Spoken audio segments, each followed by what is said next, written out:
Disolver. Disolver temporalmente el Congreso de la República. También no es plagio, es copia. ¿Es copia, dice? Es terrible, ¿ah? Qué hombre visionario ese cojudo. Sí me declaro inocente, totalmente inocente.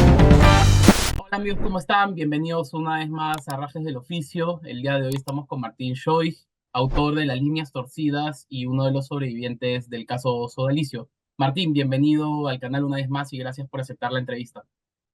Gracias por invitarme nuevamente, Armando. Martín, realmente el sábado nos despertamos todos con una noticia que parecía poco creíble y que muchos habían perdido la esperanza de que suceda, y siguiendo la línea cronológica y haciendo un marco conceptual antes de iniciar la entrevista, y es que se publicó un artículo en Info Vaticana donde se decía de que Ghirlanda habría comunicado en la reunión sodalite en Aparecida de que la disolución del sodalicio era inminente, y las razones que dieron en el artículo es por Luis Fernando Figari y que sus actuaciones, sus pecados, sus delitos, para ser más expresos nosotros y más claros, vician el carisma original de la organización.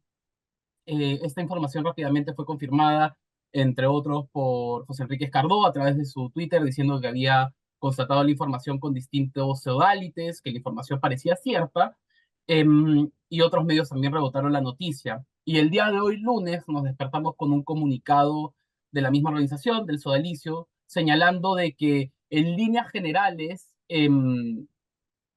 tipo lo dicho por Info Vaticana, el hecho central es cierto, pero que la información periférica de la misma no, y que ellos hacían este comunicado para que disculparse con Ghirlanda por la filtración y dejar en claro que esta filtración había venido por parte de miembros del sodalicio, ¿no?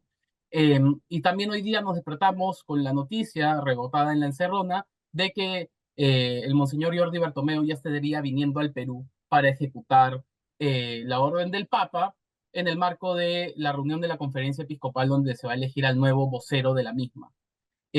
Martín, ¿qué opinas tú de estas noticias? ¿Crees que son ciertas? ¿Crees que hay que tener calma? ¿Hay que esperar a que esté el papelito y el papelito manda? ¿Cómo tomaste el desarrollo de la noticia desde el sábado?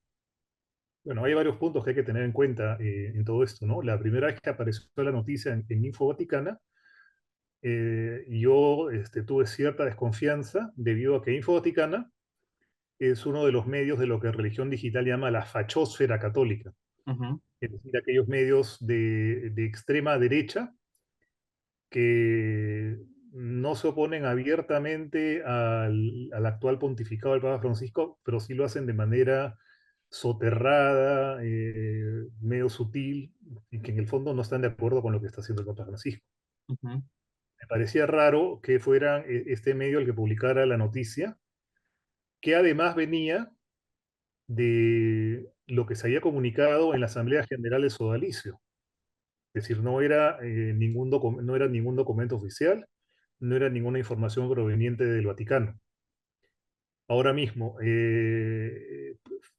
al poco tiempo de aparecer la noticia, ya había personas que estaban corroborando que era cierto, es decir, algunos sodálites que tenían comunicación con Rezo Regoso le dijeron que sí, que era verdad lo que estaba ocurriendo. Y las declaraciones del mismo Alejandro Bermúdez, sodalite expulsado que no participó de la asamblea, confirmaban que efectivamente sí se había dado la supresión del sodalicio. De hecho, la información de Infovaticana remataba con las declaraciones de Bermúdez, queriendo resaltar que se trataba de una injusticia y de algo que podía revertirse y que no consideraba definitivo. ujú, Posteriormente han ido apareciendo, o sea, el mismo Alejandro Bermúdez ha publicado hace muy poco ujú, una extensa carta en la que se confirma que efectivamente el sodalicio está siendo suprimido, ujú. y que busca desacreditar a Monseñor Jordi Bertomeu, que fue uno de los investigadores de la misión especial, con afirmaciones que no son ciertas, afirmaciones tóxicas, venenosas, buscando echarle toda la culpa de lo que está pasando y afirmando que el Papa Francisco fue mal informado. Lo que se olvida Bermúdez es que probablemente el Papa Juan Pablo II fue también pésimamente informado cuando le dio la aprobación pontificia al sodalicio en el año 1997, porque quienes gestionaron esa aprobación fueron Luis Fernando Figari y Germán Doig, quienes en ese momento ya habían cometido abusos, y ya sabían de los abusos cometidos por Virgilio Levalle, no de el de Jeffrey Daniels recién aparecerían, recién se sabría en ese año, ¿Mm? pero también tenía información de los abusos, del abuso cometido por Raúl Macer. Entonces, ellos gestionaron una aprobación pontificia y podemos afirmar con toda certeza que el Papa Juan Pablo II fue pésimamente informado. Mm. O sea, en un principio ya estaba viciada la cosa. Por otra parte, no creo que puedan decir actualmente que el Papa Francisco está... decía que Juan Pablo II estuvo pésimamente informado y que no pueden decir que el Papa Francisco esté en la misma situación, porque la información que él recibe es de Jordi Bertomeo y de Monseñor Charchi Cluna, tiene como fuente los testimonios de todos, tanto de miembros de Sodalicio como de víctimas y de testigos que han conocido toda la historia. Ujú. Y por otra parte, también el Papa se ha reunido directamente con Pedro Salinas y Pablo Gas y con Elise Allen del portal Crux. Ujú. O sea, también ha recibido información de ellos. Y también ha recibido a Juliana Cacha y a Sebastián Blanco, que también le han informado desde del otro punto de vista. Ujú. Entonces ahora lo que me llama la atención es lo siguiente, es decir, el comunicado que saca ahora el Sodalicio no es para decir qué van a hacer después de la supresión, sino para indicar que ya han descubierto a los dos sodalites que actuaron de soplones y que le pasaron los datos a la prensa Ujú. y que Osama los ha expulsado de la asamblea luego de que hayan pedido perdón. A decir verdad, eso me parece un poco las purgas que hacía Stalin. Es decir, control de la gente y cuando los descubres, obligarlos a pedir perdón, acusarse a sí mismos de haber cometido una falta grave y luego sancionarlos. Mm. En otras palabras, esto de todas maneras se iba a saber. ¿Qué cosa pretendían? O sea, pretendiendo que el asunto se mandara de manera reservada. Es Mm. decir, existe un control, sigue manteniendo ese mismo control de la información en todo el sodalicio, de tal manera que ningún sodalite tiene la libertad para comunicarse con alguien de afuera, para, con alguien de afuera para decirles lo que está pasando. Mm. ¿Ya? Entonces, eh, o sea, todo esto nos indica que efectivamente, o sea, la supresión ya está en marcha. Estamos esperando que salga el decreto oficial y para que veamos en qué términos se da esa supresión. Lo que no sabemos, si la supresión se refiere únicamente al núcleo que es el sodalicio o abarca también a las otras asociaciones fundadas por Luis Fernando Figari, como la Fraternidad Mariana de la Reconciliación, que son laicas consagradas, las Ujú. Siervas del Plan de Dios, que son religiosas, y el Movimiento de Vida Cristiana, que es un conglomerado que agrupa una serie de asociaciones donde puede participar gente de todo tipo, de cualquier edad, de tanto hombres como mujeres, y que es el grupo más numeroso, pero también el más periférico dentro de Sodalicio. Ujú. De hecho, en todos se han cometido abusos. O sea, yo al poco de salir el libro de Germán, de Pedro Salinas, mitad monjes, mitad soldados, Pedro Salinas y Pablo Gas, digo, Ujú, recibí un testimonio de un miembro del movimiento de Vía Cristiana que había sido víctima de una especie de bullying por otros miembros del movimiento de Vía Cristiana, simplemente por el hecho de haber tenido relaciones sexuales con su enamorada y haber concebido un hijo. mm, Entonces dice que el bullying llegó hasta tal extremo que siendo guardián de una de estas, de uno de estos centros del sodalicio, ujú, tuvo la tentación de tomarse ácido muriático. Al final no lo mm, hizo. Un intento de suicidio. mm. Sí, y nosotros también hemos recibido información y testimonios que por respeto a los involucrados, no diremos nombres, pero también de los matrimonios sodálites, ¿no? Y de las prácticas que se reforzaban y promovían dentro de los matrimonios sodálites y que muchas veces han terminado en divorcios, abusos, etcétera, ¿no? En realidad todos los involucrados, en todas las ramas involucradas del caso sodalicio, hay víctimas de por medio y parte de lo rescatable del año pasado es que hemos conocido ya públicamente denuncias y personas hablando no solamente de la rama masculina, sino también de otros espacios, ¿no? Lo cual ha sido muy importante. Sí, Ujú, eso es lo que se espera, ¿no? Entonces, bueno, primero no sabemos, o sea, más si va a abarcar a todo esto, ujú, y en segundo lugar no conocemos también en qué términos se va a hacer la supresión. Es decir, ujú, qué les van a ofrecer a aquellos que están adentro. Alejandro Bermúdez dice que se está cometiendo una falta de consideración ujú, con los curas que están dentro del sodalicio, que pedirles que se incardinen va a ser sumamente difícil porque no están acostumbrados y que lo seguro sería que se creara otra institución para que estén encardenados ahí y no dependan de ningún obispo siendo párrocos o siendo miembros de una parroquia. ujú, Y la verdad del asunto es que en realidad eso demuestra la concepción elitista que ellos tienen, que dice que el cura que está incardinado en el sodalicio es de otro nivel y que no puede compararse con un simple cura de parroquia que realiza su labor pastoral de manera sencilla y humilde. Y yo ujú, creo que, que eso sería, o sea, eso sería una cosa buena. Es decir, yo lo que le estoy deseando a los curas que todavía están en el sodalicio, que aprendan a servir pastoralmente a otras personas de manera humilde y sencilla, y eso sería un aprendizaje excelente. O sea, ujú, no les deseo ningún mal, solo deseo que aprendan esto, y los que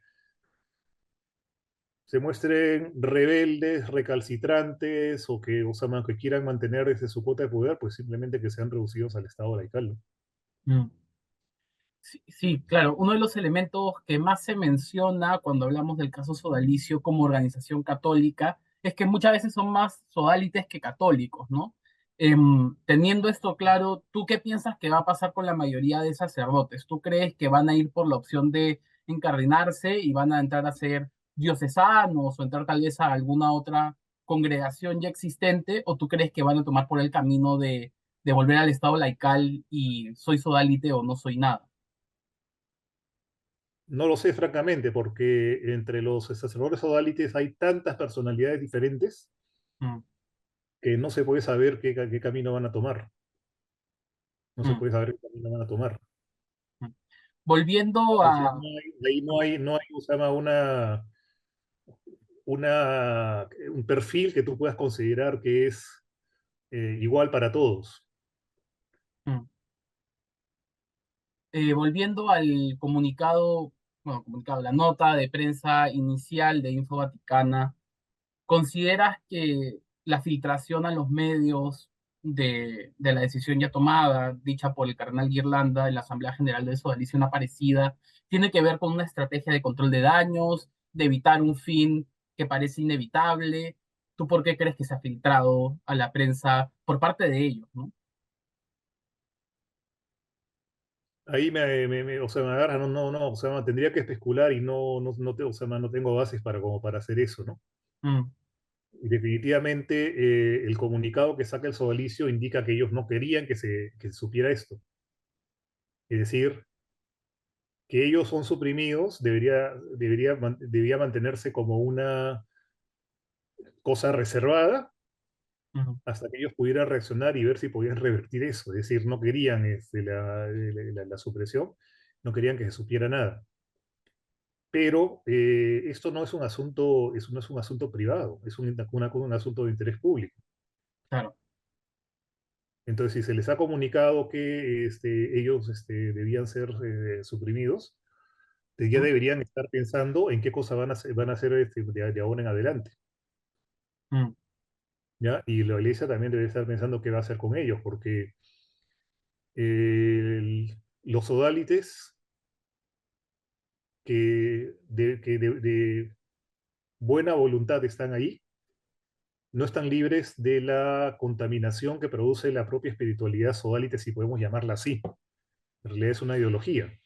Mm. Entonces,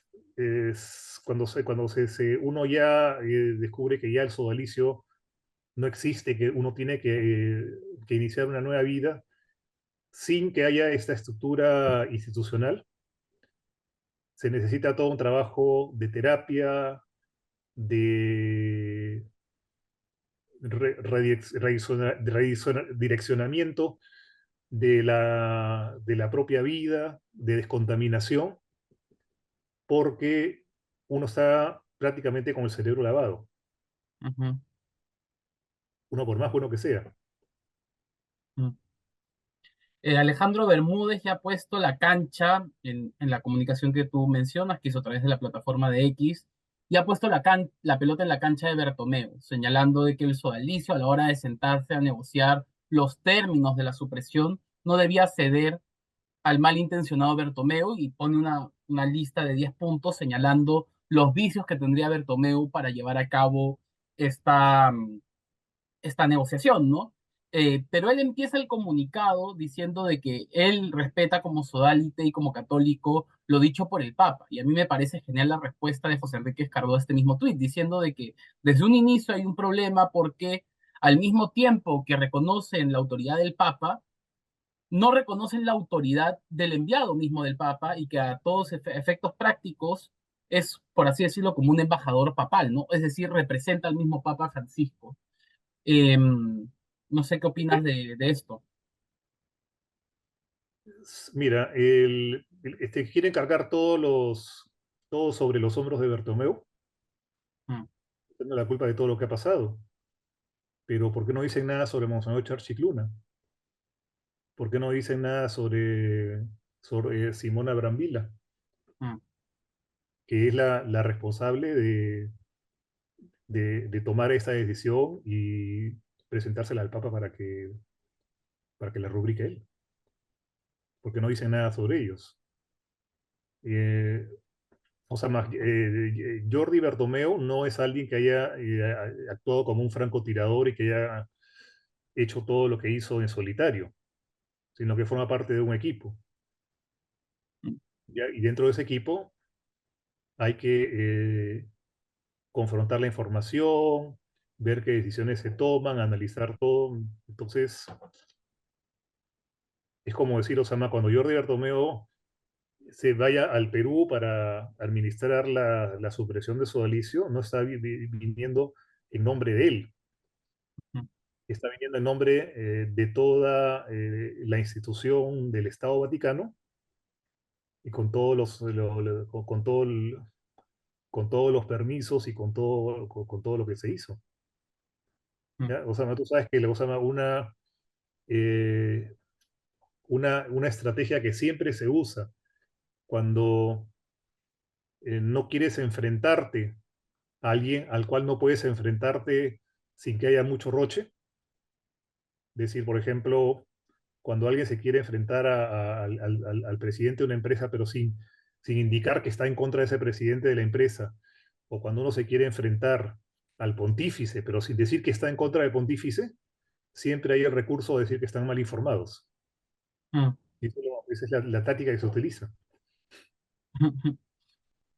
no sé si te acuerdas, pero cuando en octubre, el año pasado hablamos varias veces sobre el desarrollo de las expulsiones de varios sodálites, una pregunta que le hice a todos es, ¿qué crees que va a pasar y qué esperas que pase con el caso Sodalicio? Hoy en lo macro parece irreversible de que se va a suprimir el sodalicio y que la gente sepa de que estas semanas este canal va a estar cubriendo exclusivamente el desarrollo de la noticia en torno a la supresión del sodalicio de vida cristiana. Pero el día de hoy creo que la pregunta que se le tiene que hacer a todos los que pasen por este canal es, ¿qué crees que son los puntos clave que tienen que estar incluidos en esta supresión para que se pueda considerar que hubo justicia para las víctimas? Hay varios ahí en ese punto, ¿no? Hay varios. Es decir, lo que se tiene que hacer es, vamos a ver, lo primero es la justicia para las víctimas, que implica unas reparaciones justas. Ya hasta ahora casi ninguna lo ha sido. Casi Mm, ninguna lo hacía, a pesar de que ellos indican que, cosa no, que ha habido reparaciones. ¿Por qué? Porque se han pagado montos muy ínfimos en comparación con el daño producido, pudiendo el sodalicio pagar más para reparar esos daños. Eh, las disculpas se han centrado en lo que subjetivamente ha padecido la víctima sin reconocer ningún elemento estructural del sodalicio mm, como favorecedor de los abusos que se han cometido. ¿Ya? Y las disculpas rara vez han ido de manera personal a las propias víctimas. mm, Está bien, el sodalicio ha dicho, no hay que mantener reservas sobre todos estos procesos. Ya, yo cuando al final me repararon, le indiqué por escrito a José David Correa, que es el superior general de Sodalicio, que publicara que me estaban reparando, que eso iba a hablar muy bien de ellos y que era una cuenta pendiente. Pero dijeron, no, o sea, todo se mantiene en reserva por cuestiones de confidencialidad, etcétera. mm, Puedes mantener algo en reserva si la víctima no te da la autorización, pero si la víctima da la autorización para que se haga algo público, no habría mm, ningún problema. mm. Claro. ¿Qué consejo le darías a los que aún son miembros de la familia Sodalite? Es difícil porque de la familia Sodalite, ¿no? Me estás hablando un poco del espectro más amplio Ujú, de miembros, ¿no? Porque consejos a los que son actualmente miembros de Sodalicio es una cuestión muy difícil. O sea, piensa nomás en los miembros de la generación fundacional que, o sea, no tienen más edad que yo. Yo mm, actualmente tengo 61 años, estos ya deben estar acercándose a los 70, y en un momento dado desaparece aquello por lo cual han vivido, aquello a lo cual le han entregado toda su existencia. Entonces es una situación bastante difícil y bastante también complicada de revertir para ellos personalmente. Es decir, a una persona que te está por encima de los 65 años, dile que tiene que comenzar de nuevo su vida. mm, Eso es complicado. ¿Ya? No sería con los más jóvenes, pero en general a los miembros de la familia Sodalite, es decir, a todas aquellas personas que pertenecen a las diferentes asociaciones que están vinculadas al sodalicio, yo les recomendaría que miren a lo que es la Iglesia Católica, que la Iglesia Católica es mucho más amplia y tiene mucho mayor riqueza si la vemos como pueblo de Dios que lo que se puede vivir en el sodalicio mismo. O sea, yo mismo tuve que hacer ese aprendizaje cuando José Luis Pérez Guadalupe, siendo trabajando para Monseñor Norberto Strootman en la diócesis de Chosica, organizó un curso de teología a distancia y me invitó a mí para ser docente. Es decir, yo tenía que los fines de semana o sea, en concreto los sábados, ir en la mañana a Santa Anita y en la tarde a San Juan de Lurigancho para enseñar teología a distancia a gente, en su mayoría de provincias, que querían ser profesor de religión o catequistas. Es decir, gente que vivía sencillamente su fe y que se sentían parte del pueblo de Dios. mm, Y donde no habían jerarquías, o sea, no habían curas, había que otra religiosa, pero o sea, a través de lo que ellos contaban y de lo que ellos y del contacto con ellos, aprendí o sea, que el que quiere ser católico puede pertenecer a este pueblo de Dios de manera sencilla, y yo me siento más identificado con ellos que mm, con todos aquellos católicos de élite o ultraconservadores que se sienten dentro de una élite, o sea, como los predilectos, los escogidos, ¿no? Como se diría vulgarmente, se sienten la última chupada del mango, ¿no? mm. Em, en el panorama del caso Sodalite, cuando fueron las expulsiones el año pasado, en algún momento se especuló em, de que esto podría significar un cisma dentro de la Iglesia Católica, la supresión del sodalicio, entre los más conservadores y los más abiertos de mente.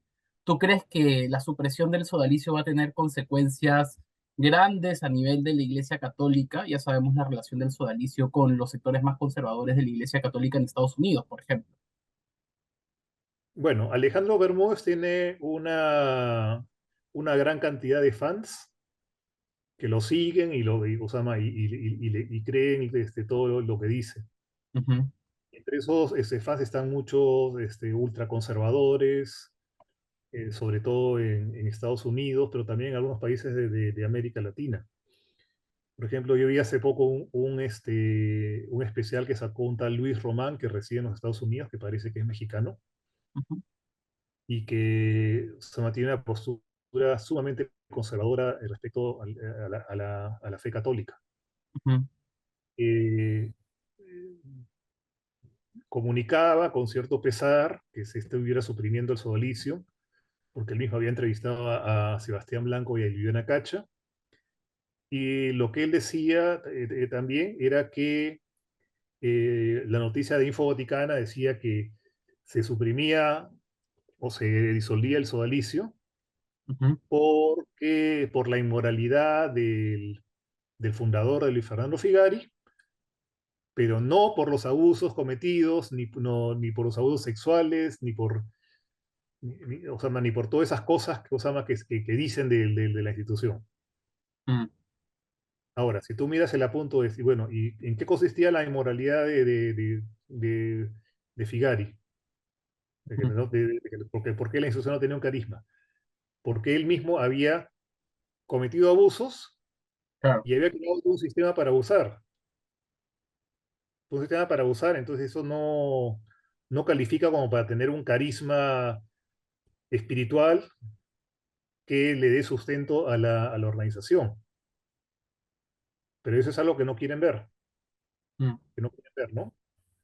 Y incluso el mismo Alejandro Bermúdez también se manda contra las víctimas, diciendo que hay muchas víctimas que en realidad no lo son y que están aprovechando la ocasión para conseguir algo de dinero y para pedir más dinero, que ese es un punto que no sé cómo se va a resolver, o sea, cómo hará Jordi Bertomeu para tener a su disposición dinero al sodalicio para resarcir verdaderamente a las víctimas de los abusos. Y te lo mm, digo porque en el sodalicio no tienen ni la más mínima idea de qué criterios aplicar para determinar los montos de las reparaciones. claro. No tienen la más mínima idea. O sea, no van a decir ha pasado esto, por lo tanto tanto dinero, por lo tanto tanto. ¿Ya? O sea, esos criterios sí los han aplicado abogados en Estados Unidos y han conseguido reparaciones cuantiosas, mm, porque un abogado tiene que justificar el monto de las reparaciones que está solicitando. mm, Entonces, por esta ocasión perdida, por ese daño, por las terapias, por los medicamentos que se tienen que tomar, por esto, y así van sumando y llegan a esas sumas astronómicas. mm, El país no tiene idea de eso, ¿no? ujú, Por eso mismo, Osama, cuando yo he recibido mi propia reparación, para mí lo más importante era que el Sodalicium admitía que yo había sufrido daño en la institución. O sea, el significado simbólico era para mí lo más importante. mm. Porque yo me he acostumbrado a vivir con poco. Así es. Ya para finalizar, Martín, esta entrevista por la cual te agradecemos, me gustaría saber tu opinión sobre María Maricón, siendo tú católico, y haciendo tal vez un breve, no sé si un resumen, pero sin spoilers, invitando a la gente a que lea tu artículo en Sudaca, el mismo que yo leeré una vez acabe esta entrevista. Por mi parte, también recomiendo el artículo de Gianluca Fiorini, estudiante católico de la carrera de Ciencias Políticas en la misma católica, que fue invitado por Epicentro a escribir un artículo sobre el tema. Em, ¿Qué opinas de todo lo que ha pasado con María Maricón? O sea, lo que ha generado todas estas iras de grupos conservadores y algunas entidades del Estado es, Ujú, en primer lugar, el afiche y el título de la obra. El afiche les parece una ofensivo, les parece una blasfemia, y el título de la obra de juntar el nombre de María con el término maricón que indica homosexualidad también les parece una ofrenda, por la misma razón de que la homosexualidad les parece una aberración. Además, es una postura claramente homofóbica. ujú, Entonces, alguien me preguntaba alguna vez, ¿y tú estás de acuerdo en que se haga mofa de los símbolos católicos? Y mi respuesta fue que en realidad se puede hacer burla, sátira de cualquier símbolo, sea el que sea.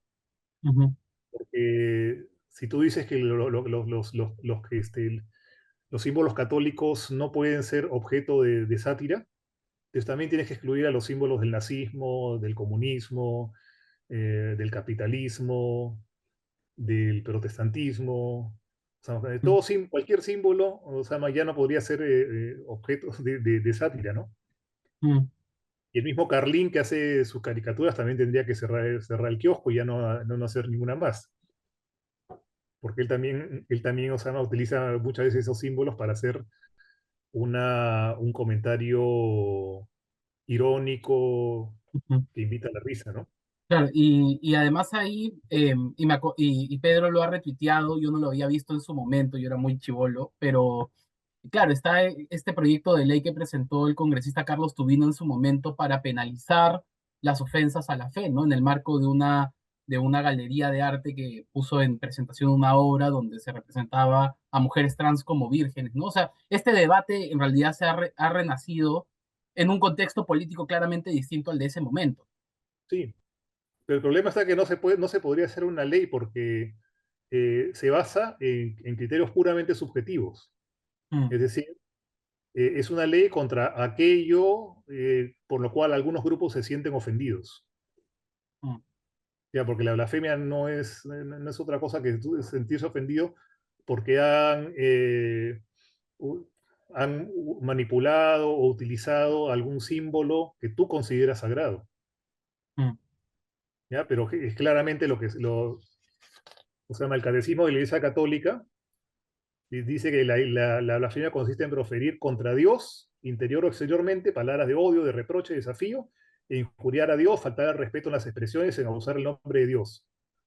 Santiago, ya, bueno, la prohibición de la blasfemia se extiende a las palabras contra la Iglesia de Cristo, los santos y las cosas sagradas. Pero ¿qué pasa si tú no crees en Dios? mm, ¿Qué pasa si tú no crees en lo sagrado de una imagen de la vida?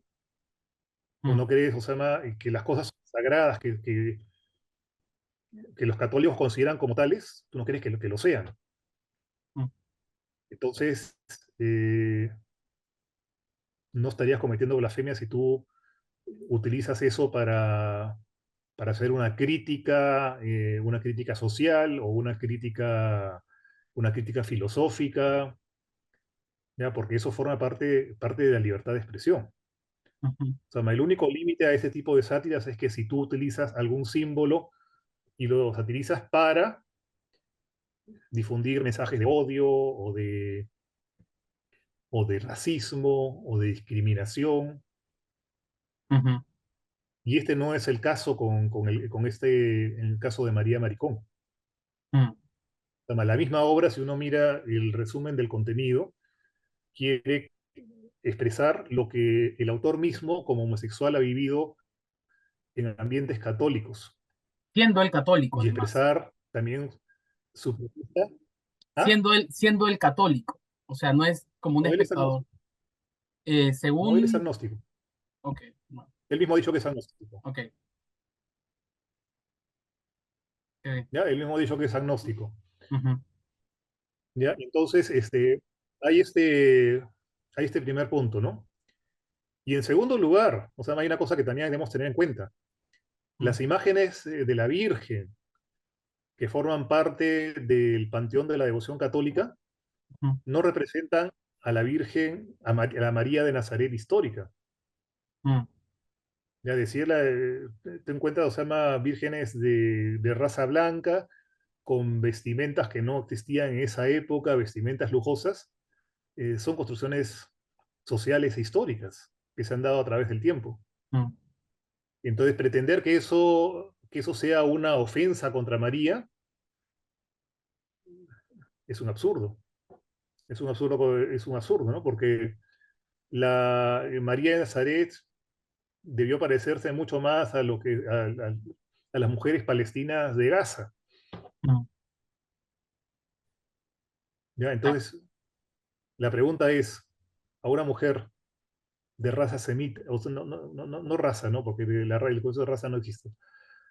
O sea, a una mujer de etnia semita, la presentas como una mujer blanca y con ornamentos propios de la riqueza de la Edad Media. Digo, Claro. ¿entiendes? Y quisiera terminar con esto diciendo, Kosama, que el concepto de blasfemia que expresa el catecismo de la Iglesia Católica es mucho más amplio. Dice, es también blasfemo recurrir al nombre de Dios para justificar prácticas criminales, reducir pueblos a servidumbre, torturar o dar muerte. El abuso del nombre de Dios para cometer un crimen provoca el rechazo de la religión. Mm. Entonces, ahí uno se pregunta, bueno, ¿quién ha cometido prácticas criminales utilizando el nombre de Dios? El sodalicio de vida cristiana. Y ha generado rechazo de la religión en muchas personas. Mm. En muchas más de las que a pesar de todo han permanecido siendo católicas. Entonces, si tú quieres hablar de blasfemia, el sodalicio es una institución blasfema. Muchas gracias por tu tiempo, Martín. Gracias por estar con nosotros de nuevo. De nada. Mucho gusto hablar contigo, Armando. Igualmente. Y con ustedes, amigos, recuerden que si quieren apoyar este canal, pueden hacerlo dándole like a esta entrevista, suscribiéndose, activando la campanita y compartiendo la entrevista si consideran que la información acá vertida es importante. Y recuerden que si desean darnos su apoyo para seguir haciendo periodismo independiente, lo pueden hacer a través de nuestro Patreon, de nuestro PayPal, de nuestro Yape o haciéndose miembros de la comunidad de YouTube. Eso ha sido todo por hoy y nos vemos la próxima. ¡Chao!